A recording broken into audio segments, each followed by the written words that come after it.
Halo teman-teman, welcome to daily update untuk IHSG. Pada kali ini kita akan bahas ya untuk closing dari daily time frame dari IHSG dan juga ada beberapa saham yang mungkin nanti kita akan coba bahas ya.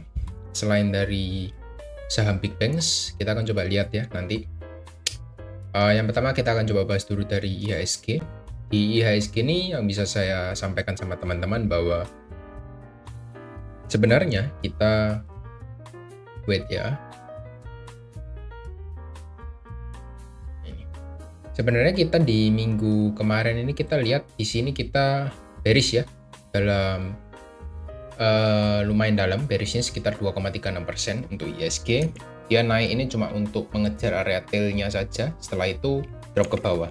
Di minggu ini kita akan juga ekspektasi sama, ketika dia drop kita cuma membentuk tail di awal minggu, mencoba untuk naik, lalu kita gagal dan harusnya kita akan segera menuju 6.600 dalam jangka waktu dekat ya.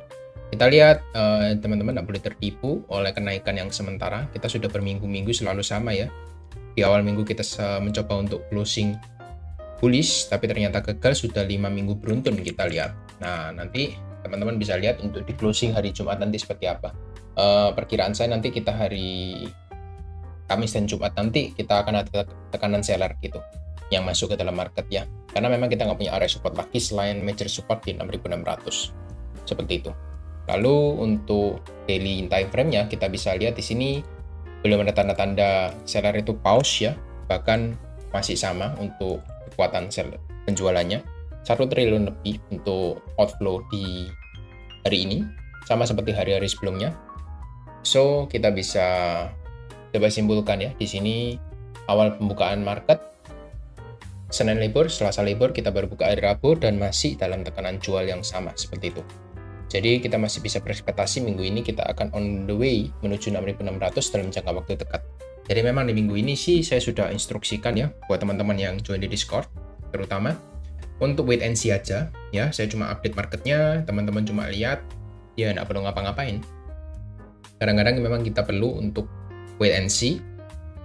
Tidak membeli apapun itu juga merupakan satu trading plan yang kadang-kadang harus kita lakukan juga untuk saat ini. Karena memang kita lihat dalam 2 bulan market itu cenderung merah sejalan dengan roadmap sebelumnya seperti itu. Mungkin kita 1-2 bulan, mungkin bulan ketiga kita mungkin akan setelah mencapai 6.600 kita akan pause di sini di bulan Juli kemungkinan. Kita akan pause, Agustus mungkin kita akan rebound seperti itu.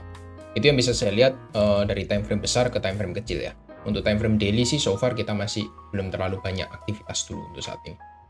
Setelah dia jebol 7.000 sih saya kurang tertarik lagi untuk entry di market seperti itu. Jadi teman-teman bisa coba stay cash dulu untuk saat ini. 80% sampai 90% it's okay kalau teman-teman mau pegang cash.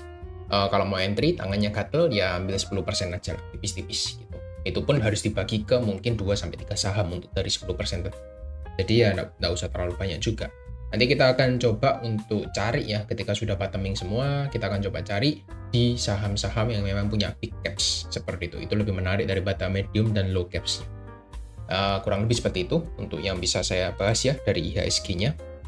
Lalu dari sahamnya saya akan coba lihat ya. Ada satu yang request ya di grup Telegram tanya saham SMDR, nanti kita akan coba bahas ya. Untuk Breeze, saya cuma mau lihat di sini, kita coba buka di weekly time frame. Kita ada satu area apa ya, kalau kita bisa bilang di sini ada area demand atau order block ya.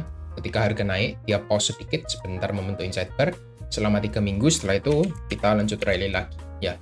Dan ini juga bisa kita mark sebagai area apa ya, kalau kita bisa bilang area target untuk penurunannya seperti itu. Dan harga sekarang sih terlihat ya di minggu ini mencoba untuk closing bullish engulfing untuk di weekly time frame nya. Tapi saya belum terlalu confident ya, ada kemungkinan kita masih akan drop ke 1950 untuk jangka waktu dekat untuk Breeze. Tapi memang Breeze ini cukup menarik ya secara roadmap-nya, karena memang dia dalam keadaan yang sudah reversal untuk Breeze ya. Kita lihat semenjak dia di tahun 2023 dia sudah reversal dan membentuk higher high higher low di sini. Higher high, high low, higher high, harusnya higher low sebelum lanjut untuk naik lagi. Jadi memang secara roadmap oke. Dan ya ini kalau di momen-momen bearish ya, teman-teman lihat ada satu saham yang memang secara tren dia masih cukup kuat uptrend. teman-teman boleh spare cash dulu ya di saham-saham yang seperti ini, mungkin boleh ya 10% yang sudah saya infokan tadi. Jadi teman-teman bisa coba atur 2-3% masuk di BRIS misalnya. Nah, nanti kalau dia jebol dari area support kuat, teman-teman kasih spare lagi beberapa persen dari area entry-nya teman-teman, misalnya 10% di sini, stop loss-nya di sini, ketika dia hit, ya kita exit dulu. Mungkin cuma 2% dari total porsi teman-teman. Jadi tidak melukai akun teman-temannya. Jadi sekarang stay cash dulu, kalau memangnya kita bisa dapat 2%, kita dapat 1/2, ya kita dapat 4% dari total capital kita, seperti itu. Tapi memang kita harus selektif banget ya, hanya saham-saham yang punya tren kuat seperti contohnya BRIS ini, gitu. Jadi teman-teman bisa coba pertimbangkan, mungkin saya cuma cek untuk areanya ada di 1950 ya, untuk di BRIS, teman-teman bisa coba lihat dulu, pantau aja. Tapi untuk dari foreign-nya, karena ini memang juga ada campur tangan foreign juga, saham ini saya lihat masih cenderung netral ya, belum terlalu banyak akumulasi lagi semenjak market drop ke bawah, semenjak dia drop atau koreksi ke bawah, kita lihat masih belum ada banyak-banyak tanda market akan segera rebound, dan inflow-nya juga masih agak tersendat dulu untuk sementara. Itu yang bisa saya lihat dari BRIS ya, semoga bisa membantu. Lalu kita akan coba bahas dari SMDR seperti request teman-teman. For SMDR saya cuma buka di weekly aja karena ini nggak begitu jelas ya untuk trennya di daily. Di weekly sih saya melihat ini cukup uptrend ya, dan proses penurunan sekarang ini cuma proses korektifnya saja ya. Di sini kita bisa lihat koreksinya. SMDR ini punya satu area trendline yang perlu dijebol ya, tapi kita masih belum melihat area ini akan dijebol dalam waktu dekat karena memang kita masih dalam tren penurunan yang cukup konsisten seperti itu. Satu area yang teman-teman perlu jaga, kita nggak boleh jebol di bawah 250. Kalau jebol di bawah 250, ada chance kita akan turun lagi ke area 200-an. Ini menjadi area demand yang paling terdekat seperti itu.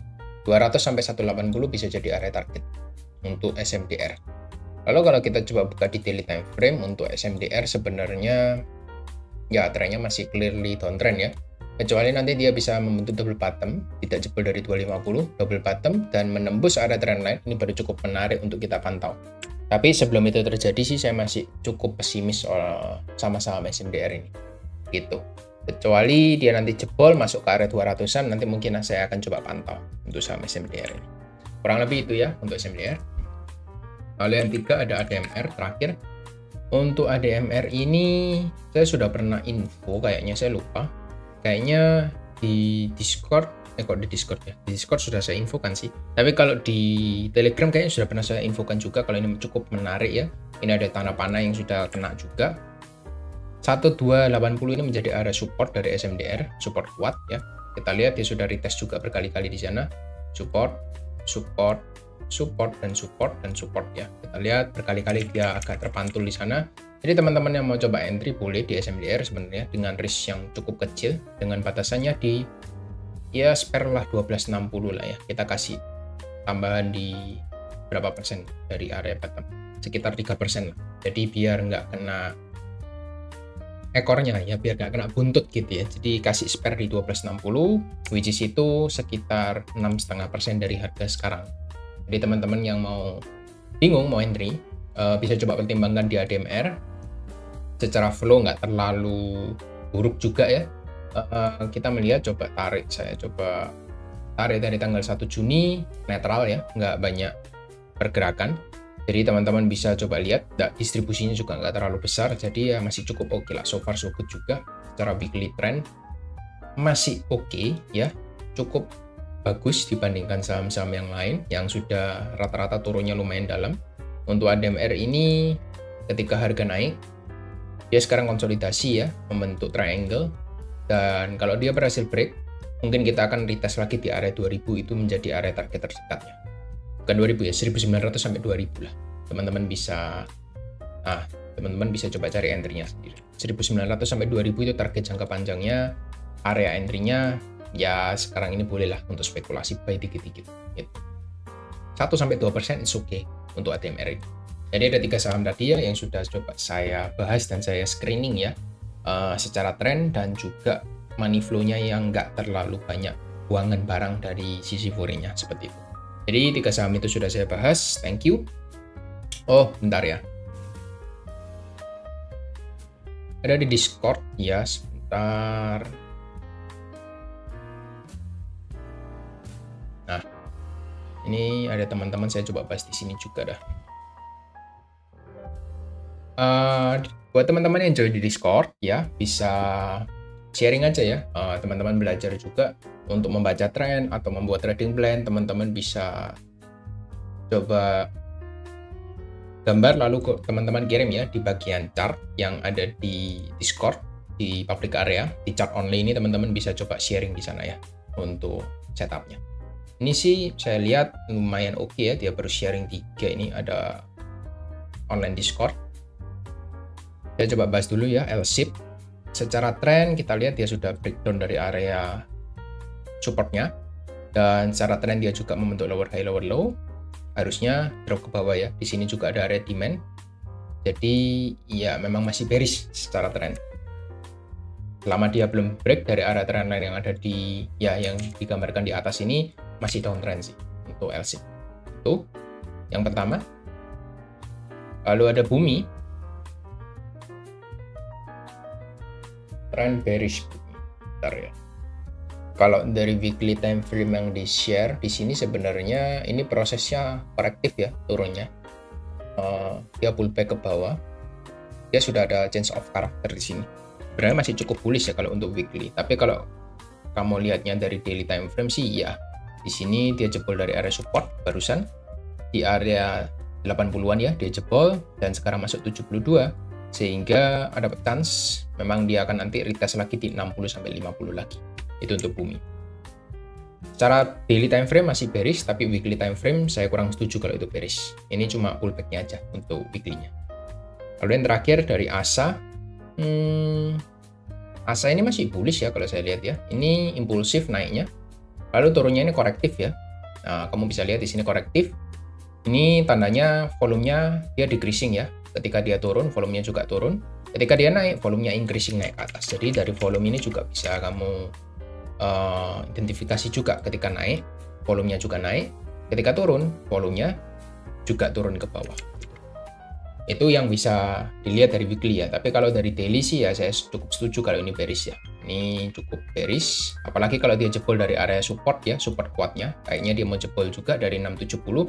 Ada chance dia akan retest di area demand selanjutnya di sekitar 500 sampai 450. Ini untuk ASA ya. Jadi semoga bisa membantu. Kamu bisa sharing lagi kalau ada chart atau kalau lebih bagus untuk trading plan ya sebenarnya, bukan cuma baca tren aja gitu. Untuk yang lainnya nanti bisa coba sharing aja di chart ya buat teman-teman yang join di Discord. Seperti itu aja. Thank you semua yang sudah tonton sampai habis dan see you on next video. Bye bye.